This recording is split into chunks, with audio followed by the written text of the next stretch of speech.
Today is Sunday, March 16th, 2025, and this is episode 300 of the Defensive Security Podcast. My name is Jerry Bell, and joining me today, as always, is Mr. Andrew Callett. Good evening, Mr. Bell. How are you, sir? I'm awesome. How are you doing?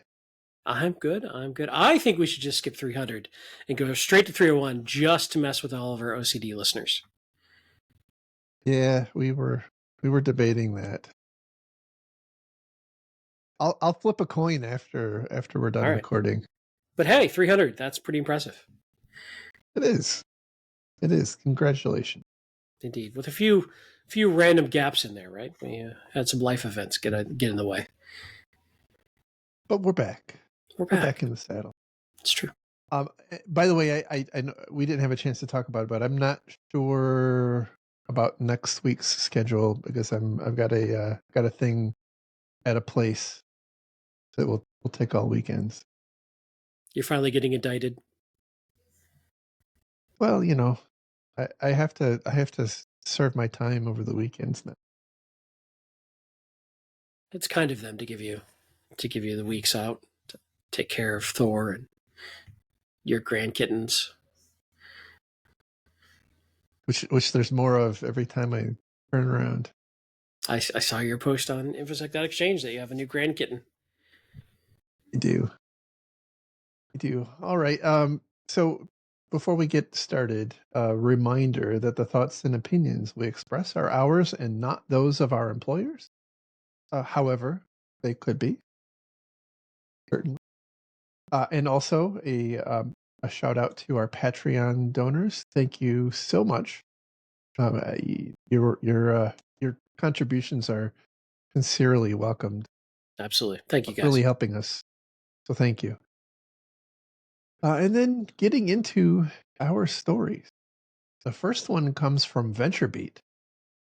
And the title here is 51 Seconds to Breach, How CISOs Are Countering AI-Driven, Lightning-Fast, Deepfake, Phishing, and Social Engineering Attacks. I felt like that title could have been half as long. So a lot of this story comes from an interview with some folks at CrowdStrike. And it really talks about how in CrowdStrike's most recent global threat report, they describe how the most, or I should say it differently, the shortest breakout time, so the time from initial compromise to lateral movement, was 51 seconds, so sub 1 minute.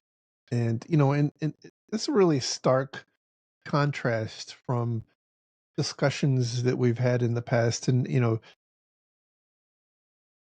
kind of the normal tracking of mean time to detection and whatnot being on the order of days, because in a lot of instances we've been used to these attacks playing out over the course of days, weeks, months, and sometimes even years. But now we're starting to see that really be pulled in. And by the way, I think there's an over attribution in this to AI. I would kind of walk that back a little bit, at least for me, and say more like automation and orchestration. I think AI is probably a little it may be like bridge too far. Well-honed playbooks. Yes. Yeah. Yes.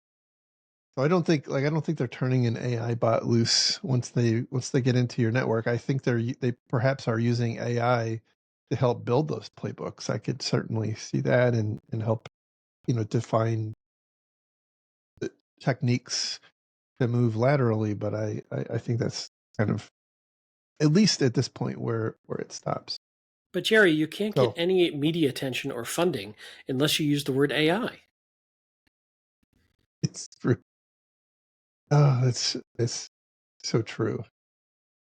There were some interesting data points in here that I thought were worth talking about. One of which was that voice phishing. I'm not going to say the V word anymore because I just hate it. It grates on me. Went up by 442% in 2024 over 2023. And I think that's a large part because of some of the deep fake type, because I think I suspect there's some blending of deep fake attacks with this voice based phishing. But we've seen this kind of being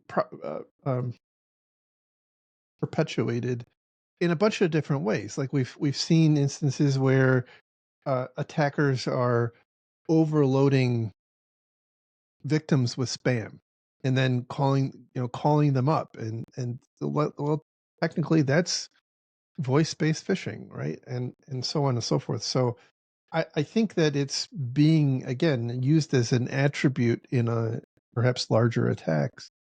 So I'm not surprised. I think the kind of the subtext in this article is that there's less reliance on malware as a means of intrusion and lateral movement, and more on things like social engineering and actual credential theft, because companies are becoming a lot more sophisticated in their ability to detect and prevent malware. Yeah, I would agree. It's interesting too. The 442% increase. We don't have raw numbers, so it could have been a very small number in previous years. Also, I think maybe awareness is growing and people are getting better at reporting them.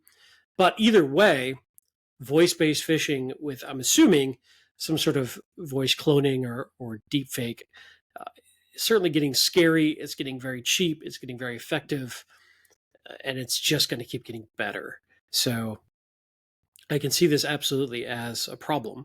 Although I still think the fundamental solution is probably the same, which is don't trust, known voices and faces as an authenticator. Have a process, have a methodology that still insists on. It doesn't matter if that person you're talking to is or is not that person. They still need to go through the proper process to do something, whether it's sensitive, whether it's reset a password or transfer $5 million to Jerry's offshore bank account, whatever it is.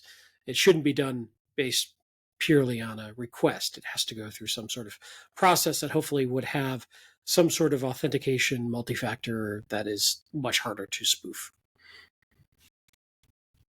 They for this article they interview the CISO of a oil company, and they ask this person for some advice, and uh, he had three points of advice. One was that zero trust is mandatory, and I will say, like, that is the platitude of all platitudes, right? It's kind of like you should use cloud, or um, or you should use strong authentication, right? It means different things to different people, and some companies will sell you their zero trust box, and and others will parse every word out of the NIST zero trust guidance. Uh, Still others will say, well, zero trust just means that I don't trust the network that it's on, and therefore I can just stick it on the internet. I don't need a firewall anymore. And everywhere in between. And so one of the challenges I see with this guidance is that there isn't at least as far as I can see, a really good consensus on what it means. To me, I agree, but if it's very situational, but the way I look at it, at least in general, is that there's no inherent trust between systems, that all trusted communication must be authenticated in some positive way. So just because you're on uh, an employee's machine, their workstation, there's no automatic trust granted to other machines because you're present on that device. Is one of the ways I look at it. It also means I have zero trust for most firewalls as of late. As you should. Coming from As you someone who should. worked for 5 years for a leading software firewall manufacturer, that's kind of ironic, but Yeah, we've had that's just a riff on how many of them have had remote code exploit on and other vulnerabilities as of late. That's all. Yeah. I think that's a good. I think that's a very good definition. But me, the takeaway is, it is intuitive that this is the right advice. What's not intuitive is that we all have perhaps slightly different interpretations of what that means, and therefore, I think we would do well to make sure that we're thinking about it properly. Yeah, that's true.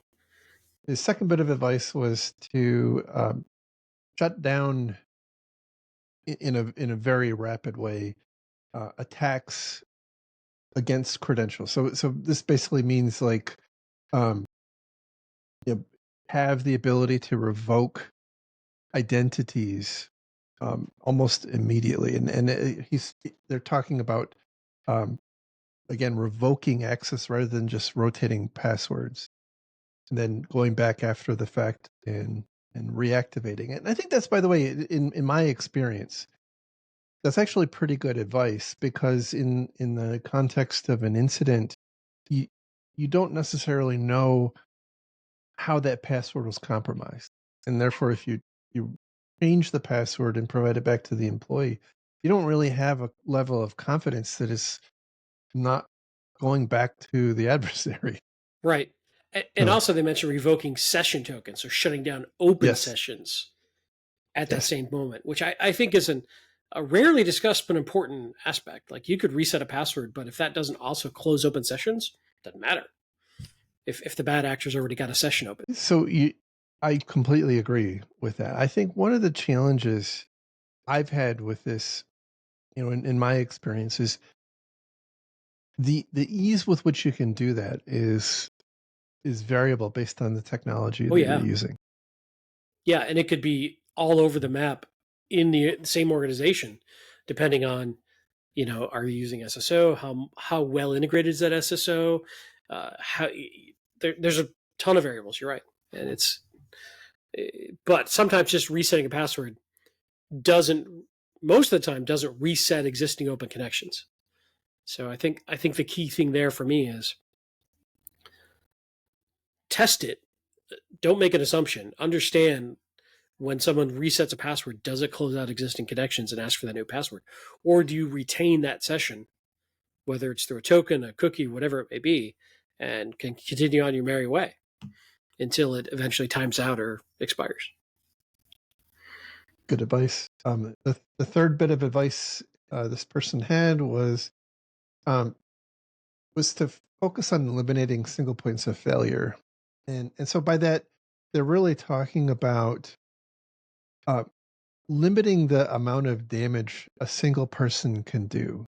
And I'll tell you, when I read this, I was trying to envision what this person had in mind when they wrote this. So the text basically says, be sure to have a separation of duties. Ensure no one person or service account can reset a password, multi-factor access, and bypass conditional access. Now, it took me a minute to realize what they're really saying is a person, like the same person, shouldn't be able to do all of those three things at this at the same time. That it was a little. Now maybe it's just me, because I was on beach time for a while. But I think that's actually a very very good point, right? Is you have a help desk person become compromised, whether it's the person themselves or their access or their computer or what have you. If they have the ability to effectively, hijack other accounts by changing passwords, changing or disabling multi-factor authentication, and other aspects of your zero trust uh, process, that's a bad thing. And so the point there is you should be segmenting that so that one it would take an adversary would have to compromise multiple people in order to accomplish that kind of objective. That's Sure. a good idea. I think it starts to break down in smaller organizations, though. That's one of the I think one of the challenges, broadly speaking, a lot of this guidance a lot of all guidance in the industry has is that like it works great if you have an IT team of hundreds and a security team of dozens or hundreds. But what if you have like a help desk person? So you need to hire somebody with multiple personalities, I think. That's the key. Okay. That's Look, I'm a problem solver, man. yeah. Wow. Uh so then they go on to talk about how important it is to have a, a again framework for zero trust, and they recommend that you refer back to uh, the NIST standard for zero trust, which I think is a good read. But coming back to the challenge, a lot of the technology that most organizations have are going to be difficult to map in. So it might be a great idea, but I think you're going to have like a lot of overhang where it becomes very difficult, and then you have to figure out how you deal with that with that overhang. As you're continuing to deploy your strategy. Uh, And how do you deal with rapid change and iteration and new stuff? Like if you're in a very static, stable environment, it's sometimes easier. But if you've got different departments bringing in new software all the time that doesn't necessarily align, and they're innovating quickly or they're developing things in house, it's that becomes an interesting challenge too. Like how do you deal with that rapid change that we're all seeing right now, while still trying to drive some level of integration with your security tooling to achieve some of these automated goals? I don't have easy that's solves there. It's a good point. I'll go further and say I think a lot of the new and novel technologies and SaaS services and whatnot, AI tools, um, typically aren't very mature, and so may not slot well into such a strategy. And so then you're kind of back at the point of what's more important. Yeah, or they offer like full SSO integration at a higher tier, cost wise, and your marketing department went out and bought the SaaS tool, but didn't want to pay for that extra tier, and now you're at an impasse, right? So those sorts of things happen. I'm And the not saying it's marketing not good. department's happy. They're happy to get the higher tier, but you as the security team You have have to to pay pay for for it. it. Yeah. So I'm not trying to discount the validity of the advice, just the real world challenge you have in affecting this advice sometimes. Yeah, I think that me the challenge is figuring out how to operate in an imperfect world, right? In a perfect world, we would have a very robust zero trust, for in the real definition implemented and operated. But the reality is that's we don't none of us have ideal environment. Yeah. I mean, the other And so approach, sorry, go ahead. no, go ahead. I mean, the other thing that occurs to me as we're talking about this is not everything in the environment also has to be treated with the same level of scrutiny and security. You can tier them in terms of criticality, sensitivity, uh, impact, kind of like a DR assessment. And for your tier 0 and tier 1 and tier 2 stuff, they may have very different requirements based on how critical and sensitive that area may be. And then you can have more innovation at the edges where it's not as critical. But for the stuff that's your main core data set for whatever, maybe you have a more stringent set of requirements that are enforced more heavily, but that will cause slower, more expensive innovation, but it's your most sensitive areas. Maybe one potential approach. And if you're going to do that, I would say make sure that you're thinking about segmentation properly, because then your weak spot becomes the Achilles heel of your uber secure environment. Now, I don't want to point out that you're an old white guy from the South talking about segregation, but Oh my goodness. oh, you said I segmentation. did say Oh, that it's my not apologies. micro segregation. We're going to get some hate mail on that one. Sorry, carry on. It's all right. what won't it will just blend into all the spam links.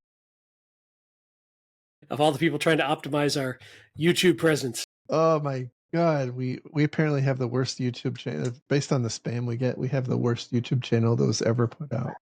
Clearly.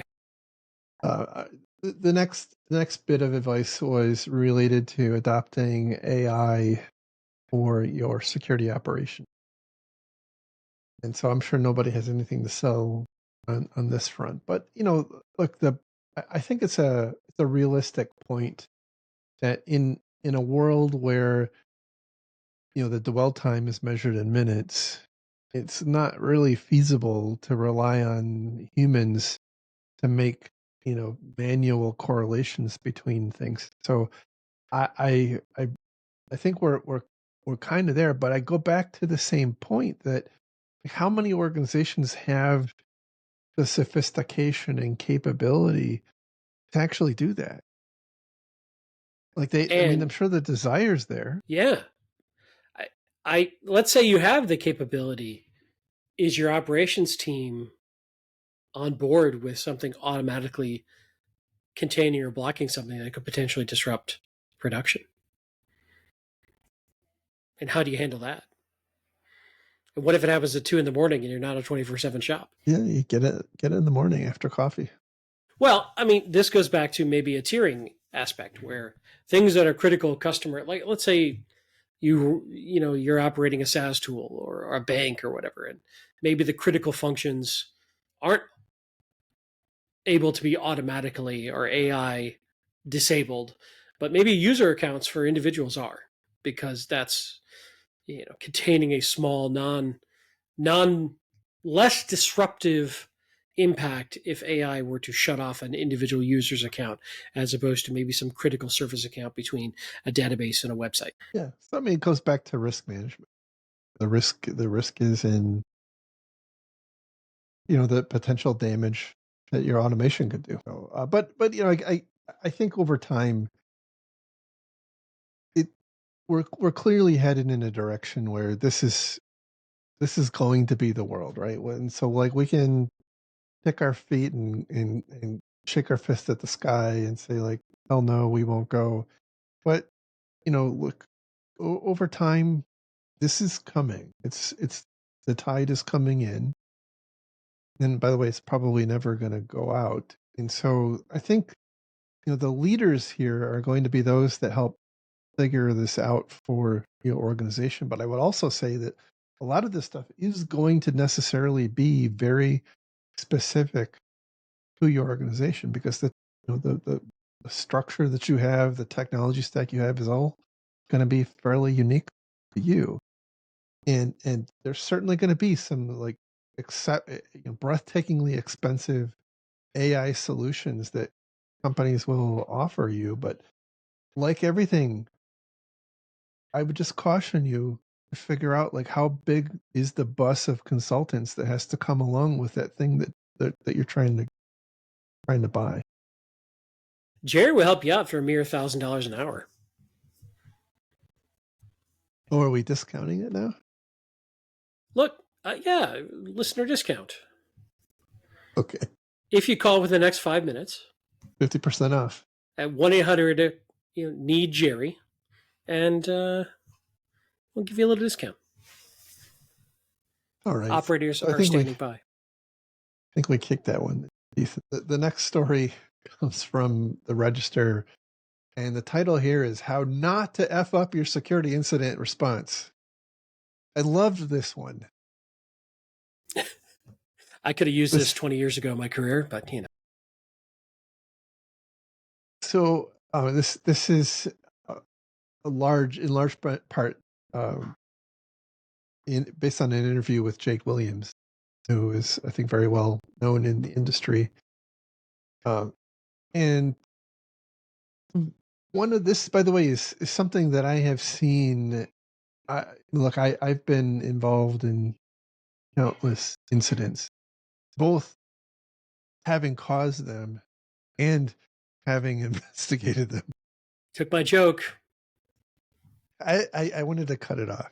Mm-hmm, mm-hmm. I knew we were going to go there. So Um, and it, by the way, it is a very difficult, especially, after you're, look, we're all technologists at heart, right? And so going into an incident, we typically have a notion of what happened. And one of the overarching points that Jake is making in this article is trying to highlight is that's the wrong way to approach an incident investigation.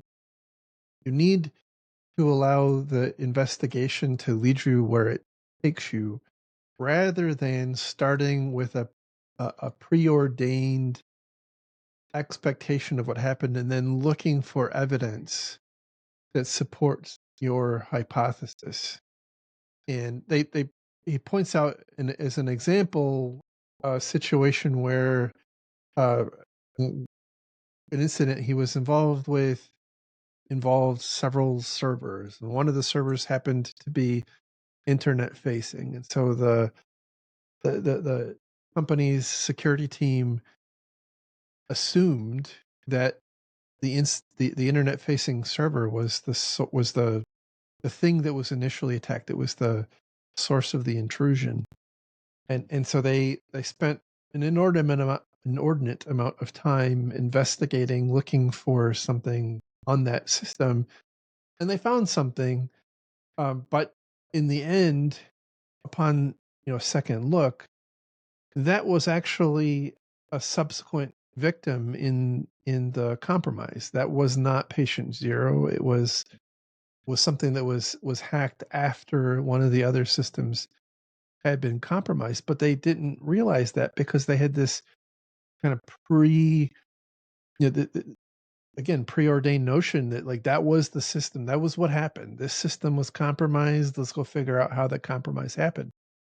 And the problem with that is, if you don't actually figure out what happened, you don't really know how the bad guys got in, what method they used to compromise you. And if you don't know that, you can't actually do a competent job of making sure it doesn't happen again. And I would also say it's not really clearly articulated this directly in the article, but I would go further and say that if you're approaching your investigation in that manner, you're probably not being thorough enough to figure out all the places that the bad guys wandered, and you're probably going to be blind to something that happened. And so it's really important that you have a more methodical approach to incident management. This, by the way, is why incident response teams make the big bucks. That Yep. this is not Yep. easy work. It is not easy work. But in this article, they give you some pretty good pointers.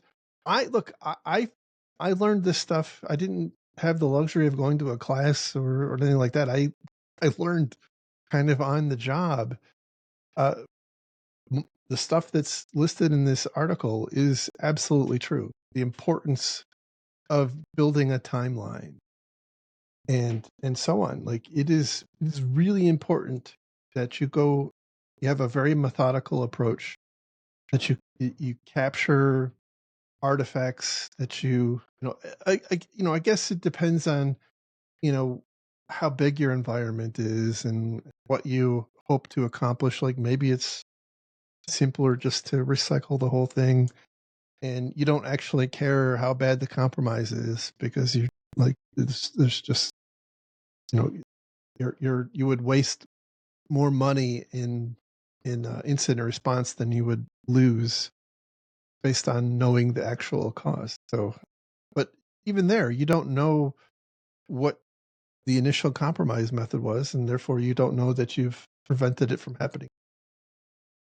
Yeah, there's a lot of good advice in here. One thing that there's a subtext of here that I don't think is really called out is uh, also some sort of centralized incident commander type structure that is coordinating and dictating response, um, correlation of evidence. Like, if you've got a lot of people running in 1,000 different directions thinking they're helping, they're going to make things worse. So some sort of centralized run response, I think, is important. The other thing that isn't, in addition to all these other things that I don't think without that you can't really hit. The other thing that I don't mention a ton in here that I think is important to me is pre-incident setup matters a lot. Do you have the log evidence you need? Do you have the EDR evidence you need? If you're coming in, especially if you're hiring an outside firm to come in and do incident response, they're very beholden on what evidence they can look at. So, I think you've got to plan for that sort of incident ahead of time by making sure you're gathering and preserving and saving all of the evidence that might be necessary in an incident.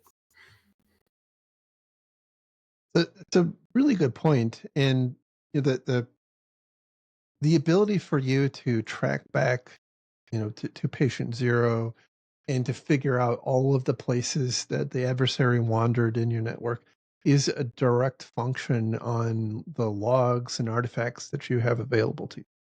If you don't have that stuff available to you, you may just not be able to get there, and so that's a tough thing. And so keeping things like firewall logs, even internal firewall logs, and in particular like accepts, like a lot of companies or a lot of organizations will log denies, but if you don't log accepts, you might not you might not have the information to know which systems were talking to which other systems, which becomes exceptionally important in the context of an investigation. Those logs get By the way, expensive, though. this space is pretty cheap these days. So, uh, that's Depends on the cloud vendor that you might be using, but sure. well, that's. I will also say I have in the past worked in a model where, to your point about the incident commander, we had um, we had what I'll describe as project managers, and I don't mean that in like the pejorative sense of a, of a project manager. I mean people who were competent incident commanders that basically would manage an incident response as if it were a project. And so they would be coordinating all of the activities. They would be acting as a central clearinghouse, making sure that documentation was updated, that timelines were populated, that people weren't stepping on each other, that people knew when it was okay and not okay to do things like reimage systems and that sort of stuff. So I think it's a great point, because unless you're a super small shop, in the context of an incident, it's chaos, especially because you have and this I know this is not described in here. Like this, I know this.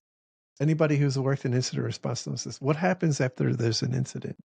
Like you have 17 executives calling you every 10 minutes. What's going on? Where are we at? How can I help? How can I help? I want to help.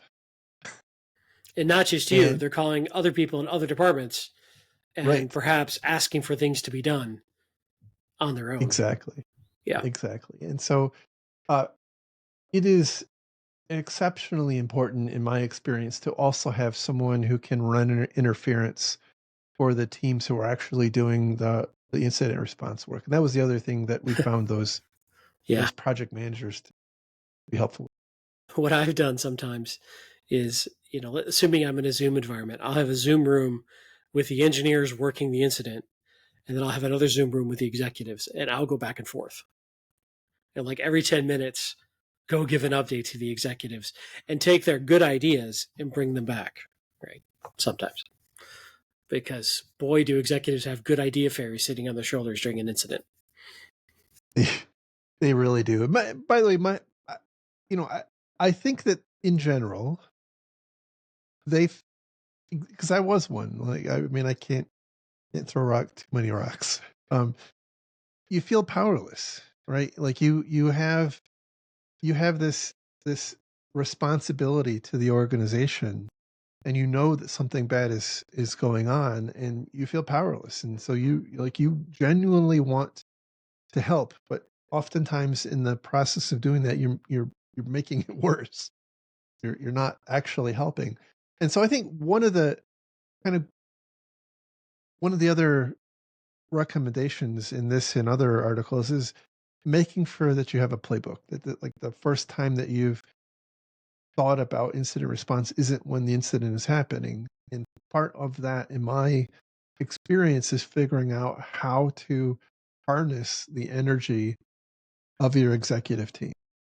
And one of the obvious ways to me is helping them, getting them to help with aligning resources. Because a lot of times in these incidents, you have to coordinate with other teams. You have to change the priorities of some other part of the organization. Let's say there's a product development team that needs to go do something. Well, they've got a delivery that's due at the end of the month. So like they don't want to go work on your incident. So, you know, have in your mind ways that you can leverage their positive energy.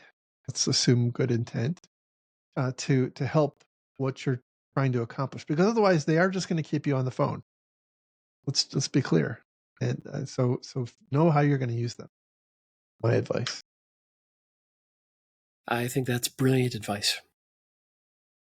They talk a little bit about the some of the complexities that come along with ransomware, and I think this is an interesting case because I have seen firsthand.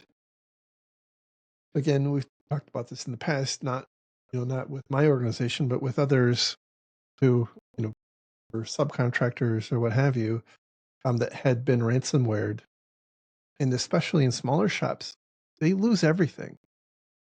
They lose their logs. They lose, you know, every everything, all of their artifacts, all of everything is gone, and uh, so that's obviously a big challenge. But the reality is, that's something that at the time of the attack, it's too late. Like these are things that you have to um, plan for and prepare for ahead of time. Like making sure that you're not storing your logs in the same kind of logical domain as the rest of your environment, so that if you do get a ransomware attack, all of your logs and whatnot are not wiped at the same time. And we saw this, like this is something that happens a lot. There are ransomware actors who have a very well functioning playbook to attack VMware. We talked a little bit about this on the last episode. And a lot, especially smaller organizations, for very valid reasons, will set up like two or three, you know, largish servers and run their entire shop off of that. The entire their entire IT infrastructure, other than workstations, is on this, or maybe there's some component of this up in the cloud. But when those three servers are completely ransomware, they don't have anything anywhere else. Like that is it. And then they have really limited ability to figure out what happened. No matter how much money they're willing to spend with a Mandiant or some competent investigator, like there's just nothing to investigate. It's Right. gone. Right. Yeah. And even if, one last thing I'll say on this is, let's say the host isn't ransomware, but it's compromised. How much do you trust the logs that are retained solely on that host? You really usually have to treat them with suspicion. So it's about getting those logs off board as they are written to someplace safe before the incident. Yes.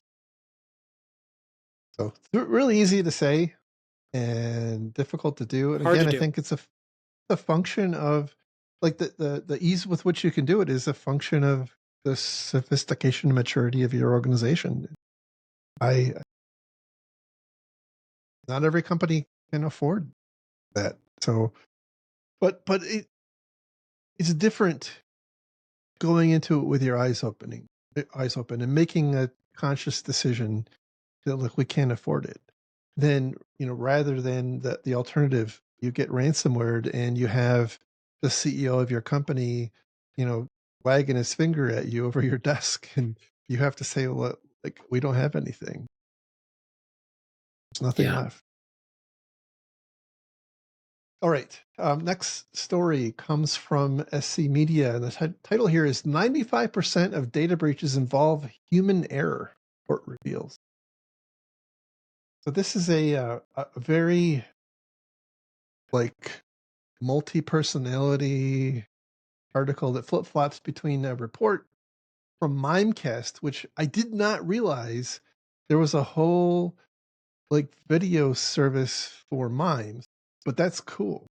And then also the know before, um, the the people who hired the North Korean. That's how they'll always be to me now. Interestingly, the Mimecast service does have closed captioning. All right. Why do they So, let us even put out a podcast? Who let us do this? It's a terrible idea. there were a couple of interesting uh, data points in the two different reports here that I thought were worth talking about. One was there's a 43% increase in issues related to employee mistakes year to year, which was just Mistakes is a strong term when they're a victim of social engineering, but I digress. Carry on.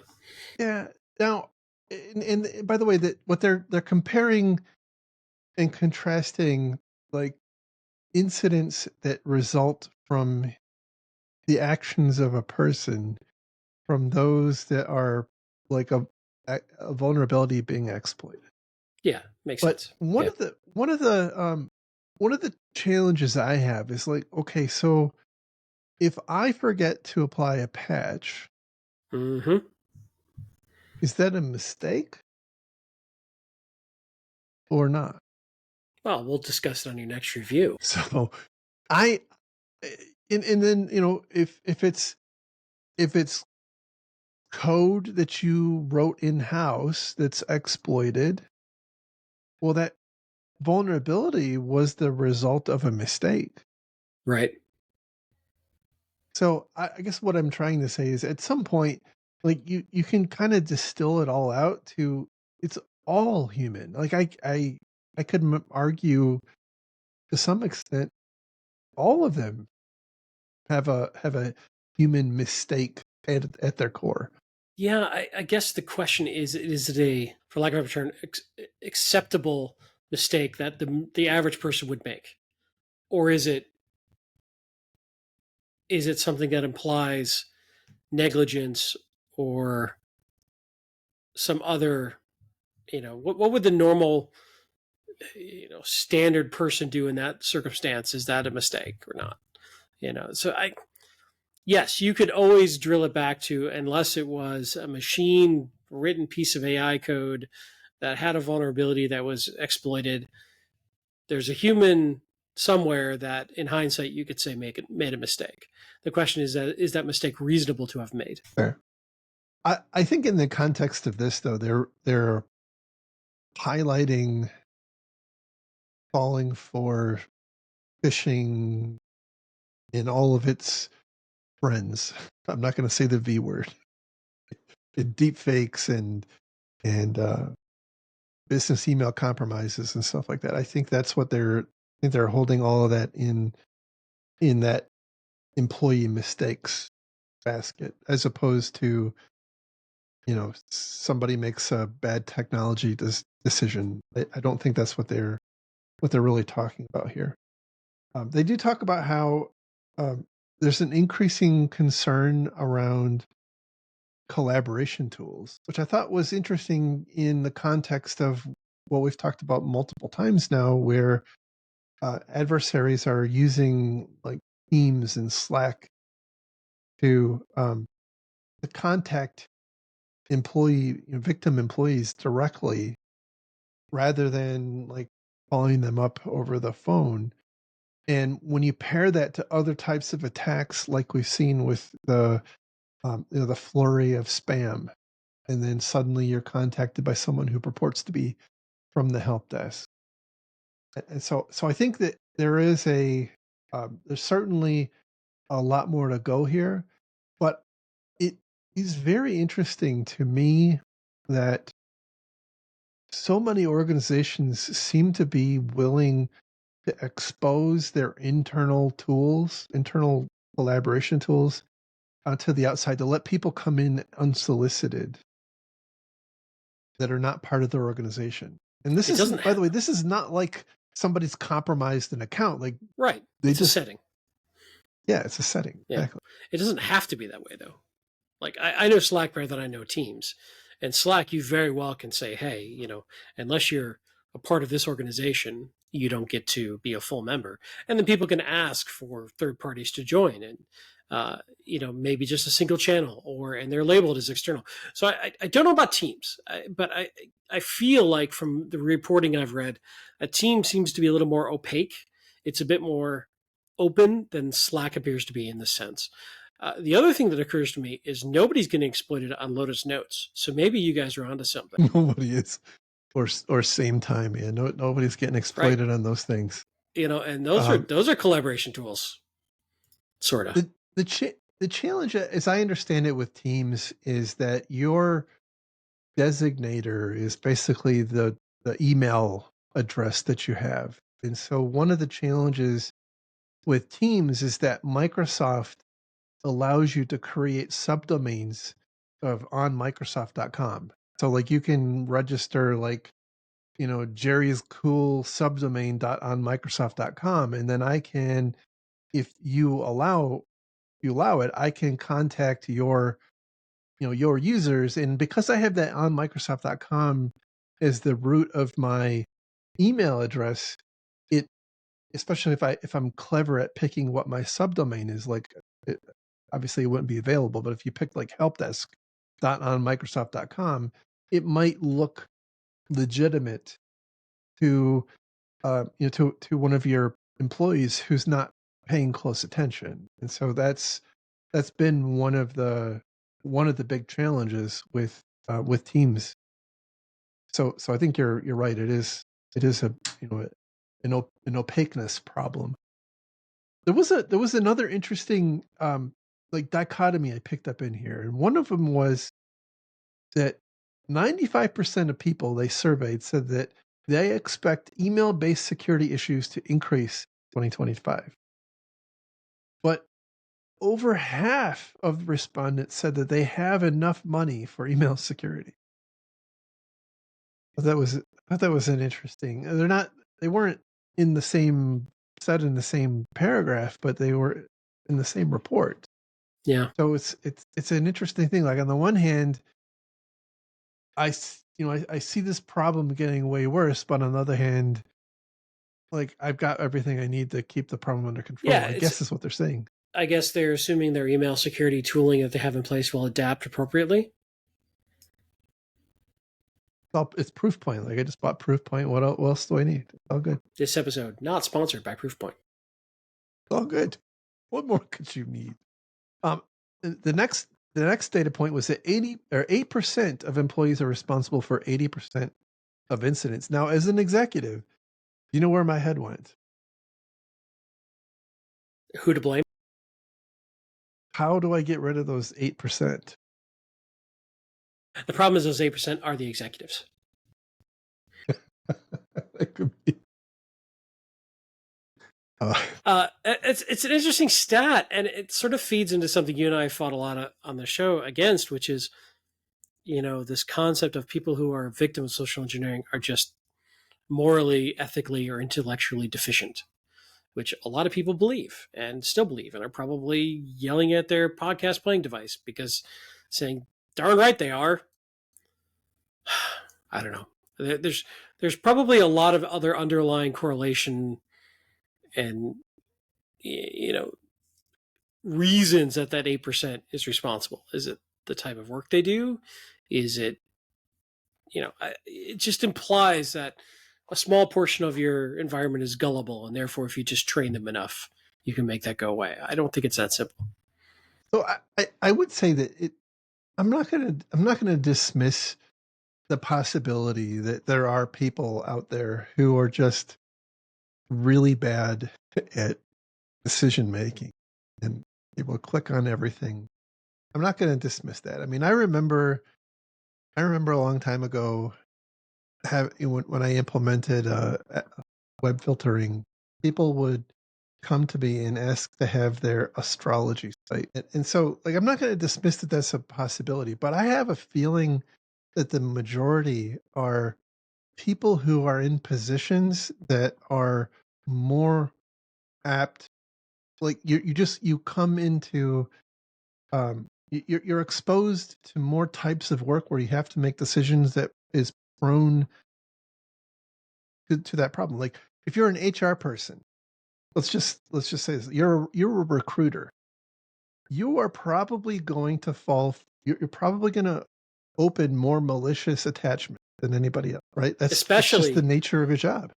especially if Jupiter is rising in your chakras. I don't even know Yes. if I said that I accurately. don't know. I don't know, but it sounded good. So, sounded amazing. Um, Without that the astrology forecast for that employee, they don't know when to not click. One of the things from the astrology site could have said, "Be cautious of links from third parties this week," and you denied them that. I'm having regret now. I Mm-hmm. probably, oh, gee, I've got to go rethink my life. Anyway, there was the next point was that there's a wide disparity in people who believe they have the ability to detect and avoid being a victim of a phishing attack based on which country they're from. That I found So I thought that was fascinating. very interesting. And they use as an example, France was very people in France report a very low level of confidence in their ability to detect phishing attack, whereas people in South Africa are the most confident in their ability. Something like 91% of people in South Africa say that they're confident they could detect an attack, but at the same time, they're also the most likely to fall victim to a phishing attack at 68%. And so, the point there was, and this is something we've talked about quite a bit in the past, that a lot of our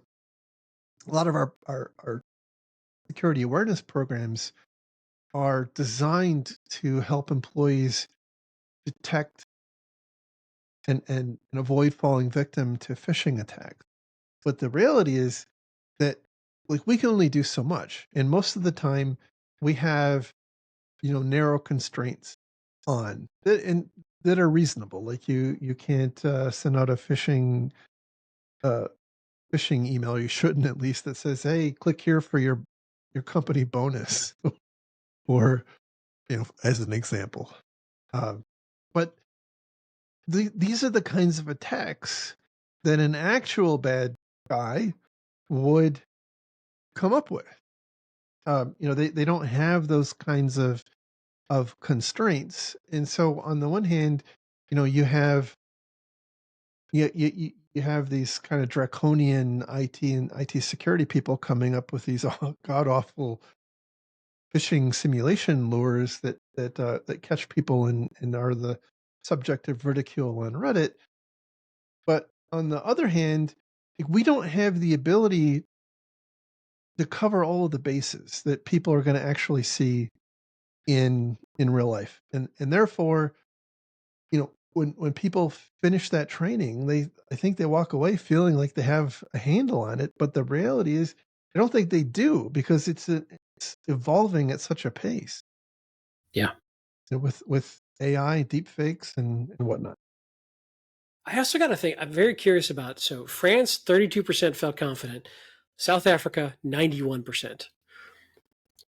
I really wonder what the sociological reasoning is behind that. Is it, some sort of, because different cultures have different social identities and different, like Americans, by and large, were known to be very self reliant and resilient and independent and, that sort of thing. So I wonder, and I have no idea, but I'm curious what goes into the cultural makeup of a typical South African versus the cultural makeup of a typical French person, Frenchy Frenchman, that causes that difference in almost like confidence in I'm grasping here, but something along the lines of like their confidence in their ability to spot a scam, or their confidence in themselves, or their confidence in their own intelligence, or something.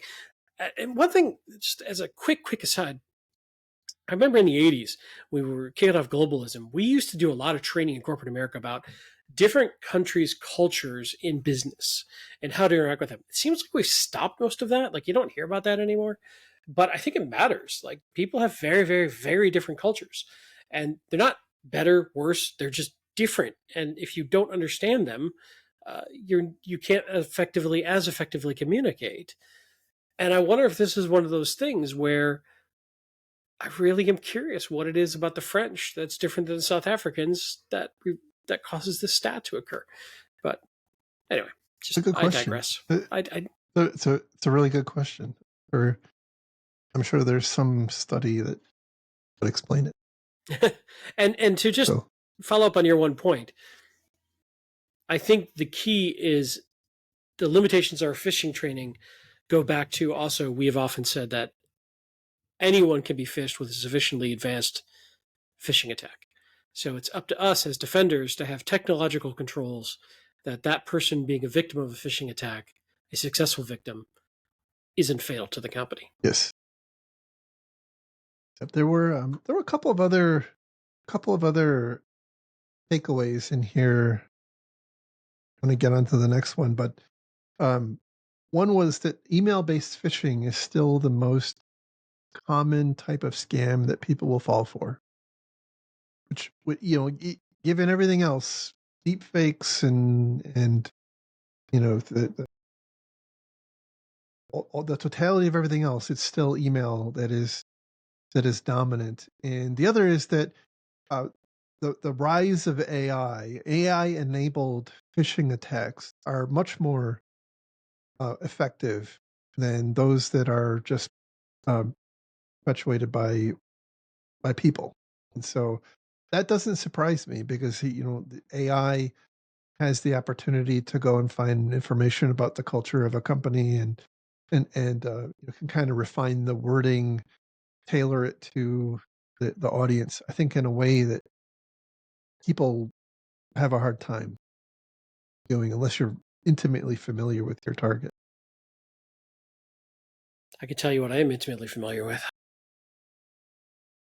And imagine what. Go on, carry All on. right. That's all. So the next story comes from Dark Reading, and the title here is Remote Access Infrastructure Remains Riskiest Corp Attack Service. Shocker. Shocker. So, um, look, I've made no secret that I'm on a crusade to get people to take their firewall management control panels off of the breaking internet. And this report here talks about how most breaches are these days being either, as by the way, this is as reported by a cyber insurance company.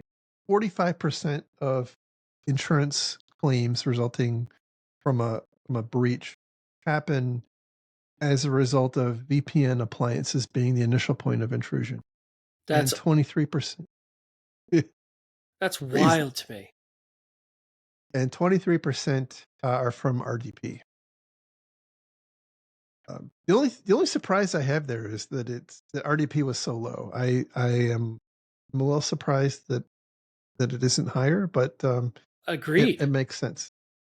I mean, we hear about RDP password attacks all the time. Far more than I think we hear about VPN appliance issues. Now, mind you, we've had a rash of a couple of well-known VPN appliance vendors have big problems lately. So I wonder if this is a weird statistical blip, or Well, if that's I consistent. think yeah, I think they're putting two different things into the VPN appliance category there. One is actually actually entering the business end of the VPN. So things like um, credentials theft or um, brute forcing or password spraying. And then the other one is via management consoles.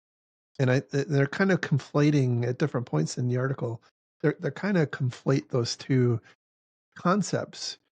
But certainly they're in this report that they are interviewing somebody from this company called Coalition, who is a cyber insurance provider.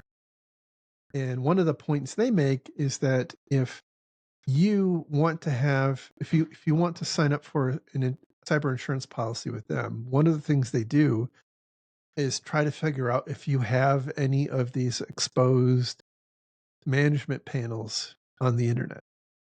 And I think, certainly firewalls and VPN appliances are just one of many different types. But if they say that if you if you have one of those, you have to get rid of it before you can be insured, which doesn't surprise me. And then they go further and say, for RDP, they say RDP should, like management panels, just not be exposed to the internet. Like they should just not be there. There's other technologies like um, that try to aggregate remote access or remote desktop into into more of a service architecture. Those should not be accessible to the internet either. Like no matter what, they should be behind a VPN or otherwise limited to an expected range of sources. But then again, like that kind of flies in the face of the whole zero trust that we just talked about. But in any event, I think we're talking more pragmatism here at the moment.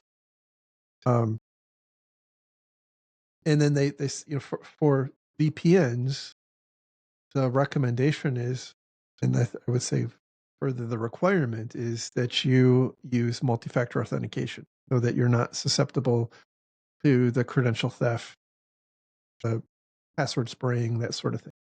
But I would actually go further and say, in the context of a business, most of the VPN, unless you're doing something really on the cheap, most of the technologies have the ability to do uh, not only a user-based authentication but a host-based authentication, so that you're only allowing VPN connections from a workstation that you recognize that is registered with your management infrastructure and is running your malware, anti-malware stuff, CrowdStrike, whatever magic stuff you're using. And a lot of it now can do health checks to make sure all that stuff is working. But minimally, I would say making sure that you you can strongly authenticate the person through both a password and a multi-factor token. I'm a little surprised, by the way, that we haven't seen more VPNs starting to use passkey. I have to believe that that's on the horizon. Seems like Yeah, a perfect use case. I'm sure that they're building in support or have and just haven't heard much about it. I would be stunned if that is not on everybody's roadmap. But I've been wrong before. And then also, obviously, uh, the device authentication. And on top of that, certainly looking for the impossible travel, making sure that you don't have the same person logging in from vastly different locations. A lot of times, by the way, in my experience, because I've worked at places that have had this in the past, we would often see this impossible travel, and what it almost always turned out to be was an employee using a VPN. Like Sure. they would have their own personal VPN that they would use to punch an exit node out through some other country. And so we would have to slap them on the hand and say, don't do that. Um, but certainly it's a good way to detect somebody's account's been all right. Next Indeed. story comes from Leaping Computer, and the title here is Microsoft says malvertising campaign impacted 1 million PCs. So I thought this was interesting because yet again, we're seeing GitHub being weaponized as a source of malicious code. And it's relying on the reputation of GitHub. The story here is actually quite simple. We have bad actors who are running a search engine optimization play, trying to advertise, you know, illicit access to movies or software or whatever, pornography, the sky's the limit, and those will take you into kind of a dark world of malicious advertisements that will in turn lead you to a GitHub repository. And they also say that they've seen variants hosted on Dropbox and even Discord, but I think most of them, according to the Microsoft report, seem to be hosted on GitHub. And it's not doing anything novel. Like, it literally is taking the victim to a GitHub repository and encouraging them to click on the link to download the software and run it. Yeah, And just they're GitHub comes with trust, right? And right. maybe it shouldn't. And because they know, I think that the trick here is the victims know that they're doing things they shouldn't be. And so I think they probably feel more confident or more comfortable that they have to do something that they wouldn't otherwise do, in addition to the inherent trust that GitHub has. Now, this sounds, by the way, like a very home user centric problem, and I think to some extent it is, but the Microsoft report actually points out that it was across the board. It was enterprise victims, enterprise users were victims, home users, kind of all across the range. And that doesn't necessarily surprise me because I've seen it a lot in my career, people doing some strange stuff on their work computer.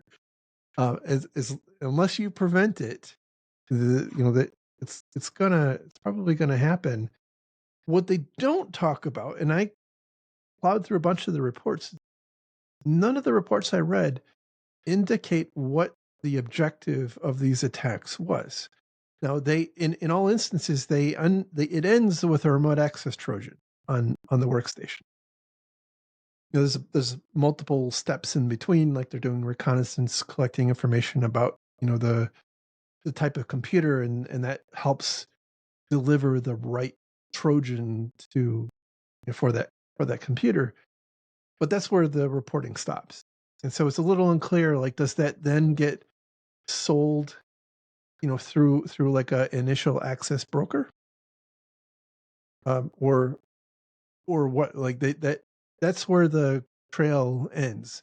But it, to me, is an interesting situation from an enterprise perspective, that yet again we have this yet another novel way that bad guys have figured out how to weaponize the inherent trust in GitHub to incentivize people to install malware. And what I thought was probably the most interesting aspect, and we're starting to see this happening more often. We've talked about this in several recent stories. It's not a situation where, like, they're coming up with some clever, 0 day in a web browser. Like, they're just quite literally saying, download this file and run it. And the users are. Yeah, because free streaming TV or whatever. Yeah.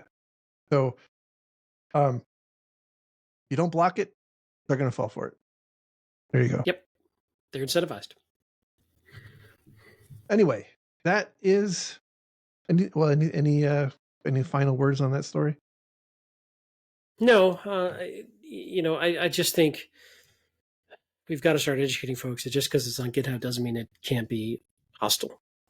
I think there's just this inherent belief that if it's on GitHub, it must be safe, and we know that's not true anymore. By the way, if you want to read a really interesting technical analysis, No, I don't. Thanks for offering. the the Microsoft report that's linked from this article is actually a very good read. It's super long and goes through a painstaking breakdown of it, but so I won't go into it any further. We're already like way over time. So Yeah, no, I'm good. Thank you, sir. all right, that is the show for today. Thank you for 300 amazing episodes, everybody. Hope this is useful to you. If you want to find links to the stories we talked about, you can find them on our website at defensivesecurity.org. Just look for episode 300 and you'll find it. We will also a reminder that we do post a video version so you can see Andy and my beautiful face. I'm sorry. I'm not. Look, we're making millions of husbands look better. Well, it's all part of the service. Exactly. Anyway, you can find me on social media at Jerry at infosec.exchange. Just go to infosec.exchange, create an account, and discover the wonders of the metaverse. And so, where can they find you? I'm also at infosec.exchange at Lerg, L-E-R-G, and also on X at Lerg, L-E-R-G. Awesome. With that, we will talk again soon. Thanks again to our Patreon donors. I'll put a link to our page in there. If anybody would like to donate, we would definitely appreciate that. We will talk again real soon. Thank you, everybody. Thanks. Have a great week. Bye-bye.